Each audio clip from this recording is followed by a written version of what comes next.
Shaka! Hello and welcome to The Swing, where we are 3 days away from the NBA season finally returning. Ladies and gentlemen, the Woo! Swing Podcast is back, and so is the NBA. What's more important? Probably the NBA, but it's nice to see that we're back and full of content for you guys. So let's start right away. The NBA is back. How you feeling? Oh man, it's been quite a wait. I don't think I've ever been so excited to watch scrimmage matches. I swear. Until this point. It's been crazy.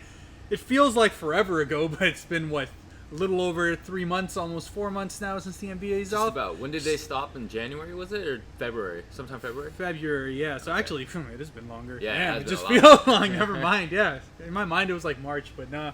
Time flies during quarantine. What can you do? But wow, yeah, it's finally coming back.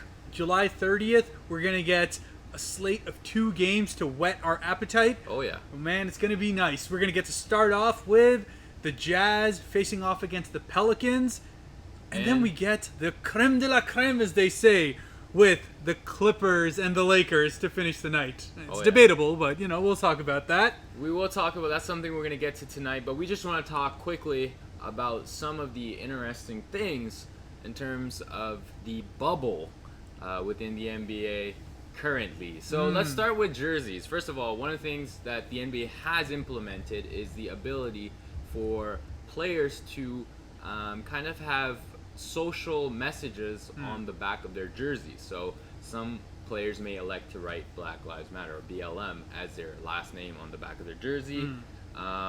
So that's actually really interesting, and I really appreciate that the NBA would allow something like that. What are your thoughts?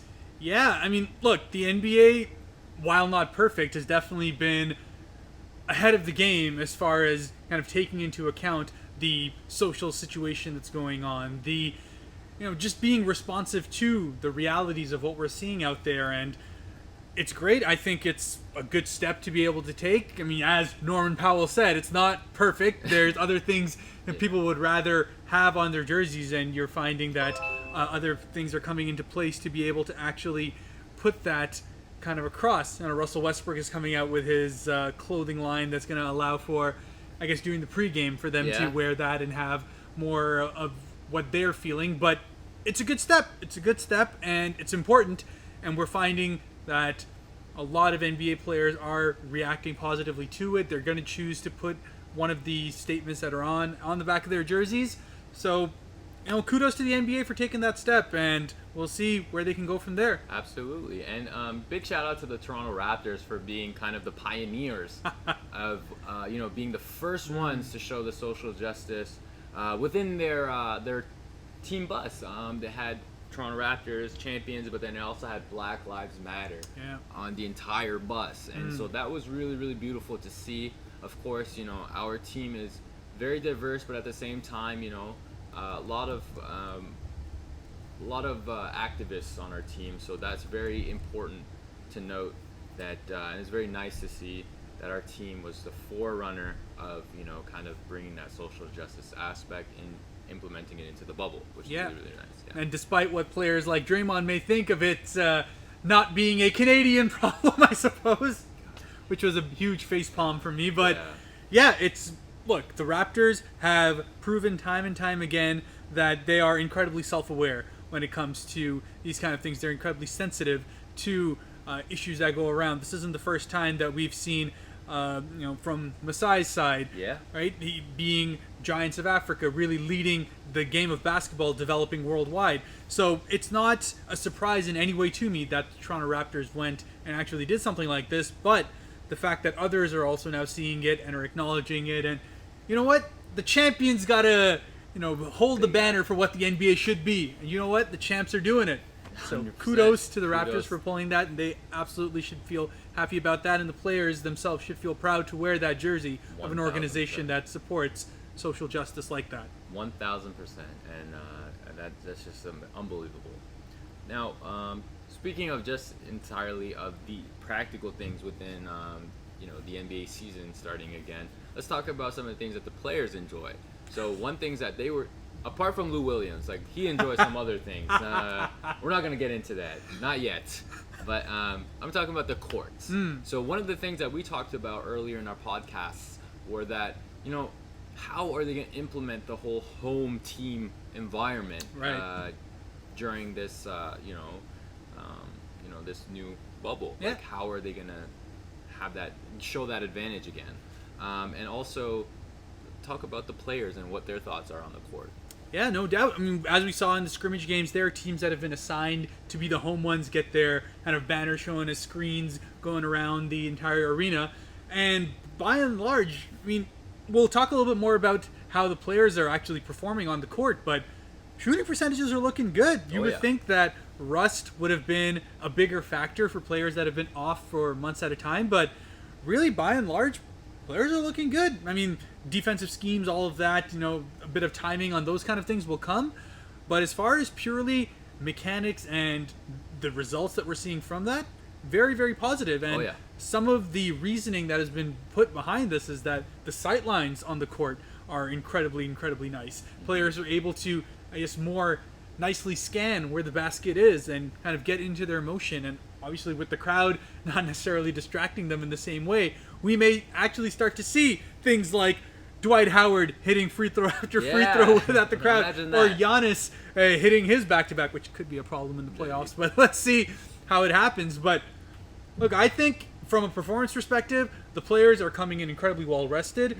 They're obviously been putting in the time, even in the offseason. You're seeing a lot of players in better shape than they were going off, players just looking fresher, and this is going to be exciting. 100%. Everyone's fresh. Yeah, absolutely. So are you a fan of the banners? Do you think that it does give you that advantage? Does it look nice? I don't know if it gives the players the advantage while they're in there, but as far as it looking nice, I mean, when we faced off against Houston, it was nice to see the Toronto Raptors going all the way around, and it gets the point across, you know, who the home court and home team is, but whether it actually means anything when the games come around. I mean, that's to be found out as the games happen. Let's talk about some players that I found that were really, really,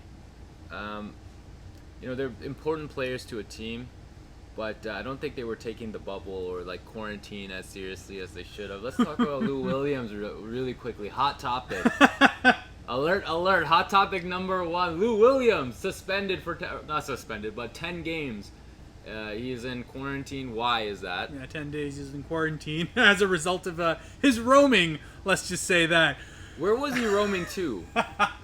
Let's just say Magic City is more than just a name for Orlando's team in Orlando City. But in Atlanta, it's also the name of a gentleman's establishment. Gentleman's establishment. That Lou Williams decided to visit. Family matters. Oh, man, family emergency. It's pretty crazy. It's funny because Stephen A. decided, not decided. So Stephen A. had his own sort of segment where he was talking about how the players will not be able to last inside of this bubble because they can't get any. And so I'm like, nah, man, they can control themselves. I'm like, what is Stephen A? This is the stupidest take I've ever heard. And then you see this happen, and you're like, maybe he's got a point. Ladies and gentlemen, I hope for the sake of basketball that either the NBA some gentleman club figures that out within the bubble, or else there's going to be a problem, okay? I mean, look, Lou Williams will say that he went to meet a close family friend, that it's a father figure to him, and he just wanted to remember that, but look, we're already seeing that other sports are facing trouble with not having that same kind of bubble on there. NBA has been proactive in going about doing this. The players got to take that responsibility to actually live up to it. Man, just be safe, be smart about it. But hey, man, Lou gotta do what Lou do. He's the captain now. He is the captain now. Anyway, with that being said, I just want to get right into opening night. Some really insane matchups. 2 games. We got the Lakers and Clippers, and that's usually one of the most, especially with these teams, one of the most exciting games that you can watch in basketball. And so we look at Paul George. Paul George has been playing very smooth. He looks a lot better. He had, I think, shoulder injuries. Yeah. That was kind of hindering some of his play during the season. And, he looks back in form, and he looks better than ever. And I'm really excited to see what he does. No doubt. I mean, he was talking about how this has been the first time in years where he hasn't been feeling a pinch in his shoulder when he's going about it. And, I mean, look, this could very well be the same kind of thing as everyone's saying they put on 15 pounds of muscle in the offseason. Yeah. But looking at the way Paul George was playing, I was seeing some positivity. He definitely was looking smooth. His jump shot was looking really nice. He, in that first game, gave the Clippers the run that they needed to be able to kind of put themselves over the top. So that's really what they're going to be hoping for once these games start mattering again. Because, look, the fact of the matter is Kawhi went for this. He went to be able to team up with Paul George, put himself in a situation where he's back home with a guy that he wanted to be in a duo with, and he believes that he can go all the way with. As I've said before, I still have doubts about the Clippers' makeup and the ability for the Clippers to go all the way, but you got to have a healthy and firing Paul George to take some of that pressure off Kawhi, especially when the rest of your team makeup isn't necessarily those of heavy ball handlers or heavy playmakers outside of, say, Lou Williams. Absolutely. But at the end of the day, they do have a very gritty team. Yeah. It's good. Defensively, you can expect a lot of great things from that team. Yeah. And, with the leadership of Kawhi and Paul George, these guys have been pure hoopers and, like, the cream of the crop for a very, very long time. So, expect great things from the Clippers. Now, on the flip side, we talk about the Lakers. They had a big few pickups over the COVID situation. They picked up J.R. Smith and they picked up Dion Waiters. Now, these are two, honestly, individually, these guys are hoopers in their own right.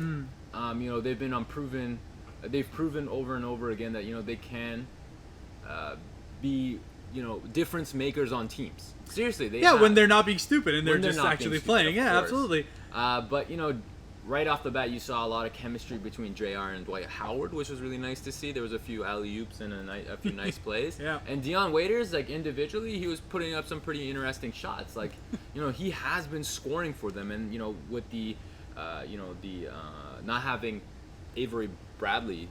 Yeah, and now Rondo's gone too. Rondo's gone too.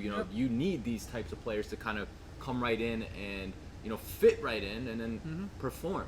And, it seems like these guys are going to do that. They actually look really good on the team. Yeah, look, the Lakers roster makeup has always been a nice look. First of all, when you have LeBron running everything ends up just kind of fitting in a puzzle.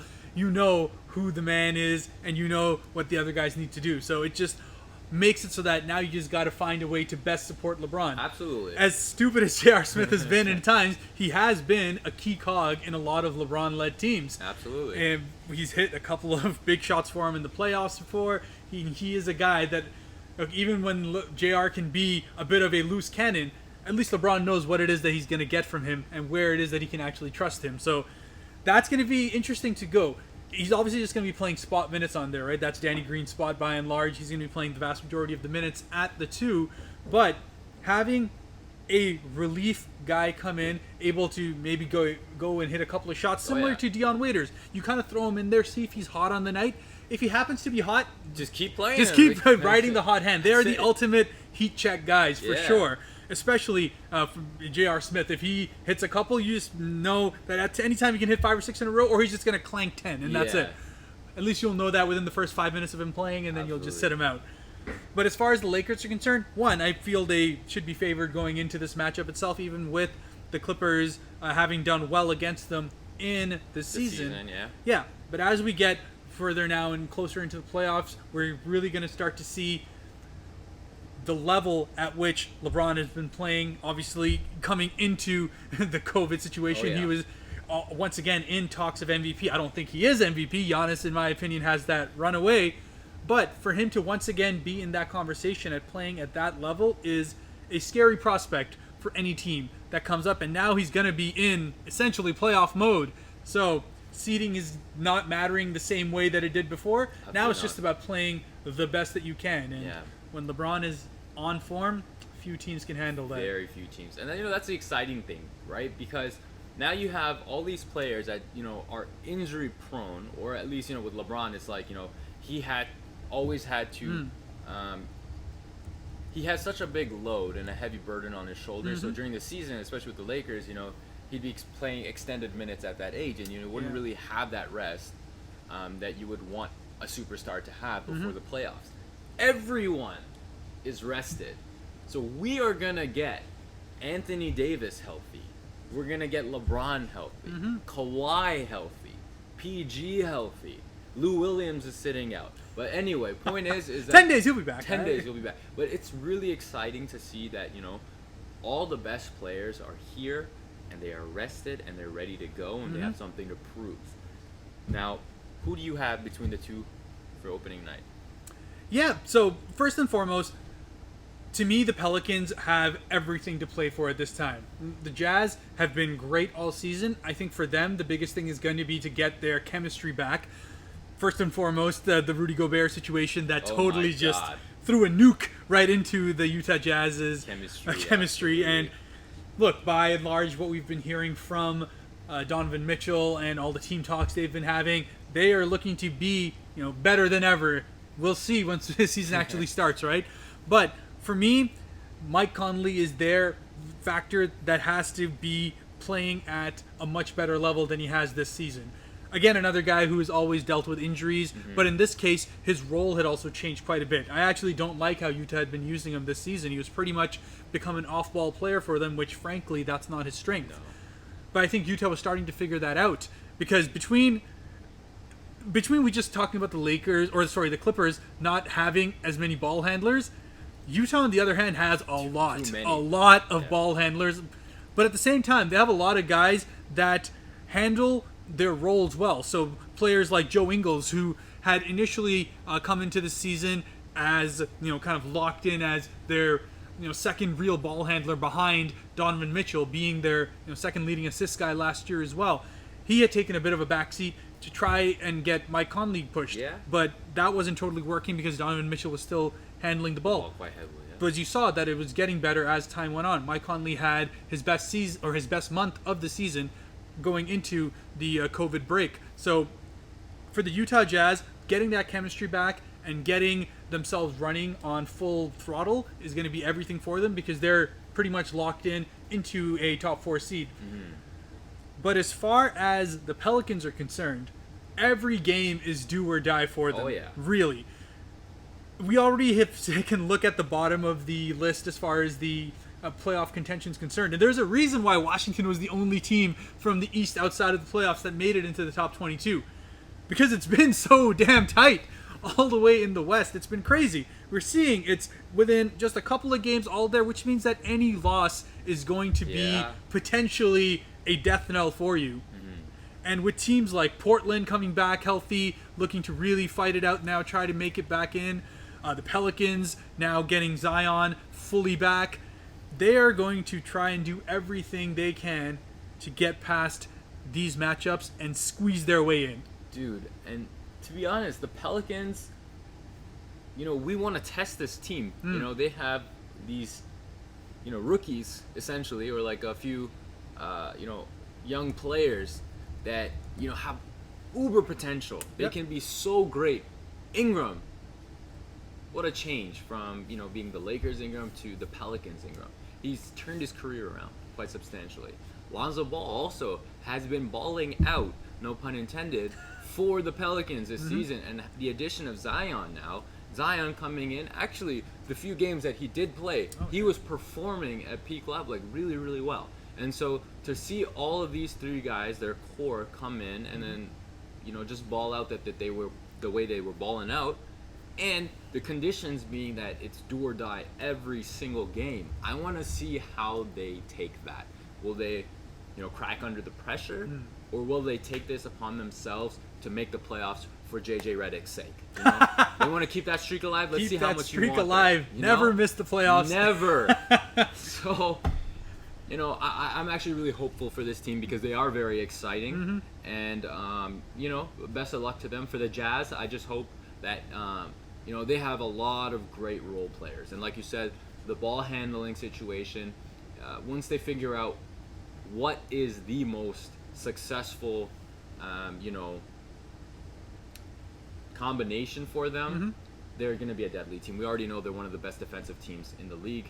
So, heck, I'm really excited to see how this game plays out.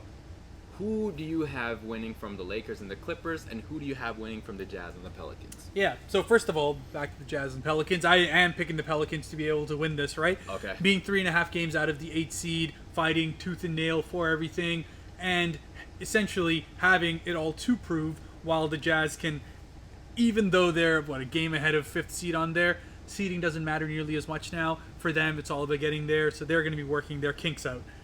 Pelicans to win this game, and it's going to be a tight one. They'll probably pull it out by, let's say, 3 points or so. 3 points. Okay, so it's going to be a close game. That's what we want. We want to see exciting games. And for the Clippers and Lakers, who do you got? Yeah, so, look, the Lakers have underperformed when it has come against the Clippers thus far this season, and I see them having this marked on their calendar Yes. even before this entire lockdown came, to really put themselves back in contention as the undisputed, what they consider the best team in the West. Right? They've got the 1 seed. They've got a solid lock on it, 5.5 games ahead of the Clippers, which means they're likely not going to relinquish that.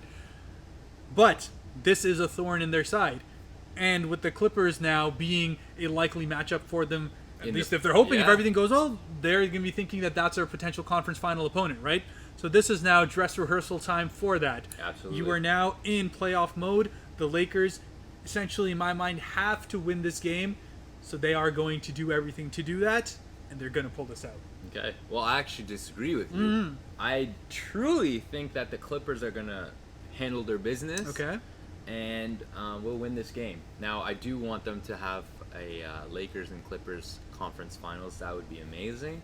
Yeah, the beard will be there. The beer. All right, we'll talk about that later. They just don't look like a good team right now, I'll be honest with you. But anyway, point is that it's going to be an exciting game. I think the Clippers will take it. Paul George is going to lead the. I don't think there's a person on the team that could guard Paul George. Just my opinion. And Kawhi being an option. An option. An option. I truly personally think if Paul George is playing the way that he is, I think he should be the main ball handler and Kawhi play off ball. That's just my opinion. But anyway, yeah. So let's go Clippers. Now, last thing we're going to talk about today is, of course, we are a Raptors NBA podcast, but we do like to focus in on our home team, which is the Raptors. And let's talk about quickly, what we've noticed within the scrimmages for the Raptors. Starting off with Ibaka looking like he is in form. He's hitting the 3-ball really, really well. Defensively, not fouling too much, which is great. And also, shooting really well. Oh, man, just nasty.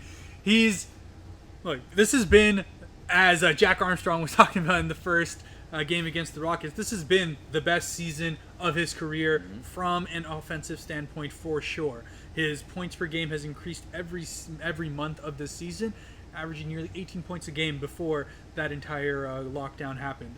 And he's looked like he hasn't missed a beat. No, not at all. And it looks better. That jump shot is looking smoother. Before, he used to have a bit of a hitch coming up even when he started. Now, he's just taking it without any... confidence. Yeah, confidence. Complete confidence. And I think he's understood that, essentially, as far as offense is concerned, he should consider himself to be the third option on the team. Absolutely. As far as the point production is there. And we're going to need that once the playoffs start. Yeah. So, for Serge to kind of take on that role... And just like the rest of the Raptors, show their professionalism in keeping up their fitness, their habits, all of it. Other teams may have to worry about chemistry. The Raptors do not. No. And they know that everyone else is already writing them off. They're talking about the Bucks and Celtics being in there. They're talking about the Lakers and Clippers on the other side, right? The Raptors are coming in as champions, but everyone's already forgotten that they are the champions. So, in a way, it's good. It's good. They're coming in as underdogs, and I think the Raptors like being those underdogs. Absolutely. And you know what? With Ibaka, one of the things that I will always say is that, even though sometimes he may be a bonehead when it comes to some of the, and Butterfingers, whatever you want to call it, he brings a type of energy like that, cannot be taken away from part of that chemistry and part of that Raptors culture. Like Ibaka, some of the biggest games of last year's playoffs run was spearheaded by Ibaka's energy. Yeah. Getting some big-time buckets. Oh, man. And big-time rebounds, big-time blocks. that really spiked the Raptors' run in some games that they were kind of behind. Now, Ibaka right now looks very confident. I think just because he had talent shows, and he kept himself busy. He was doing talent shows on Instagram, and he was Mafuzi Chef was cooking up live too. Cooking up live. He's done some great things. He's a great personality. I'm very happy for him, and I hope that this continues. He's determined to continue being that third option, especially considering he was at one point like the first big option. And with Gasol coming in, he got pushed back a little bit. But he took that positively, and look at how much better he's become as a result. So we're really excited for him. Let's talk about, before we get into Matt Thomas, I want to talk about him. The Iceman. The Iceman. Before we get into them, Fred VanVleet unfortunately had banged up his knee in that game against Portland. Not sure what the result was. Might be a bruised knee or something like that, but he did get up gingerly and he walked right out of the game. Yeah. Prayers up for him. I hope he's okay, and I hope it's not a serious injury. I think he's a pivotal player for our team, and especially if we're going to make a run, we're going to need all. Freddie's value cannot be understated, and not to mention, we have to remember this is also a long-term thought as well, right? How much are we going to be able to commit to Fred VanVleet in a longer contract term, right? This year is incredibly important for him personally and for the Toronto Raptors as an organization to make that decision. So Freddie, definitely get better as soon as possible. They said it was just, a banged left knee, that it was all right. They didn't need to play him at that point. Didn't make sense. So that's fine. I was more excited about the 10 minutes that Marc Gasol came out to play. And, man, he looked good. He looked great. Obviously, physically, he's looked incredible, right? In those 4 months, if there's anyone that's had a bigger body transformation, I have yet to see it. It is crazy how much he slimmed down, and he had injury concerns this year as well. He had his hamstring bothering him on a number of times. He talked about the fact that his World Cup run, his championship run, all of that took a toll on his body, right? So if there's a few guys that have really benefited from this time off, Marc Gasol is one of them, and his importance to our team on the defensive end especially just cannot be understated. Immense. The fact that he cleans up any and all mistakes that'll come there, and it's not even about him blocking or any of that, right? It's about just positioning and also knowing where everyone else should be. A team captain on the defensive end alongside Kyle Lowry, and they are the reason why we are able to be the defensive stalwart that we are. So I'm very excited for Marc Gasol. 100%. 100%. He looks beautiful. He looks beautiful. One thing that I will say that I was concerned about when he did lose that weight was okay, usually his matchups are against one of the bigger, centers in the league, like the Joel Embiids, Drummonds. Who cares about Drummond at this point? But you get what I'm saying. So what my main concern was, with that weight shedded off, does he still have that ability, or Vucevic, does he still have that ability to defend, these guys not having that same amount of muscle, right? But to be honest, he looked very good. He looked very good, and I think he handled himself. If anything, he's just more agile now. Yeah, and look, even in the matchups with Embiid in the previous playoffs, right? It wasn't necessarily that he was overpowering him or being able, because the fact of the matter is Joel Embiid's always going to be a more powerful dude coming in the post. It all comes down to intelligence and being able to essentially think ahead of what players like Embiid are looking to do in the post. That intelligence goes nowhere, and now the body is only more quick to be able to actually react to those. So I don't think that is going to be a concern at all. Right. And in the end, it's not about as much the one-on-one defense as much as it is about the team defense the capability to rotate. Yeah. And that's what's going to be incredibly important for us, and for Ibaka and Gasol to be able to do that, and for Ibaka to keep stretching the floor on offense. That's what's going to make the difference for us. Absolutely, and I'm really excited for that. Finally, another floor stretcher, which I feel like is an underrated option for the Toronto Raptors, and someone that actually might be a piece that may help us repeat if we need, is Matt Thomas, the Iceman. I've seen him play this season, and before his injury with his finger, he had been looking pretty good. The only one or two things that maybe was stopping him from being a pretty good role player was the fact that, I felt like when he was a ball handler, he didn't really know what he needed to do. So he was kind of a little bit scared, if anything, frightened with the ball. All he knew to do was to shoot, and he shot well. Oh yeah. And also on the defensive end, I didn't think that he really could handle the NBA from a defensive standpoint. But taking a look at the scrimmages, I'll be honest with you, on a ball handling perspective, he has improved drastically to a point where you can see him become a facilitator at one point too if he wanted to. Because off dribble, he's getting to his spots, but then when he has the ball, he doesn't necessarily have to jack up a three. He was literally driving in the lane and then feeding some guys. And you wouldn't expect that from a Matt Thomas. And defensively, he seemed like he was positionally well, right? A lot of improvement in that sense. And he looks a little bit bigger too, if I'm to be honest. And I'm really excited. The guy won't miss, and ow, that hurt. But I'm really, really excited to see what he can do, and if the Raptors actually put him to use in terms of their rotation. So, yeah. Look, Matt Thomas has looked very good. I hope you didn't hurt yourself there, but I think the fact is he's always going to be a spot guy coming in for a couple of shots, so he needs to just know his role and execute that. Because fact of the matter is, between Norm and Terrence Davis, they've got that spot locked down. And Terrence Davis also looks very incredible. Good. Very, very good. In a few, like I said, there's a couple of names that just jump out at me in the scrimmage games. I don't want to overreact to it, but you can kind of see who is looking really kind of keyed in right away. And, three names come to my mind every time I look at that, which has been Ibaka, Terrence Davis. You said a little bit about Matt Thomas, but OG as well. OG has been getting a lot more ball handling within this, and he hit like one beautiful really step nasty. back as well. It's just like, OG, really? You got Where that did now this too, come eh? from? But look, once Kawhi left, OG was always going to be the one relied upon to step up. Obviously not anyone's going to replace Kawhi, but to step up and be that defensive presence for us, hit the shots that we need, and frankly, just make the others notice you. Keep them honest 100%. at all times. Because at times, OG had a tendency to kind of just play to a point such within himself that he was just ignored on the court. People would leave him alone on the perimeter because he was not necessarily willing to take those shots. And just a level of confidence that last year, with a lot of personal issues, injury issues, all of that kind of robbed him of that year. This year, he's come back on that. And I feel like now is his time to really show just why the Raptors are so high on him, and rightfully so, in my opinion. Absolutely. And one of the things that I noticed differently from OG, a past version of OG, is he's more confident bringing it into the paint and driving, right? Like slashing to the basket. He's got a few more post moves, which is great. So, I've seen him put in some really, really difficult layups.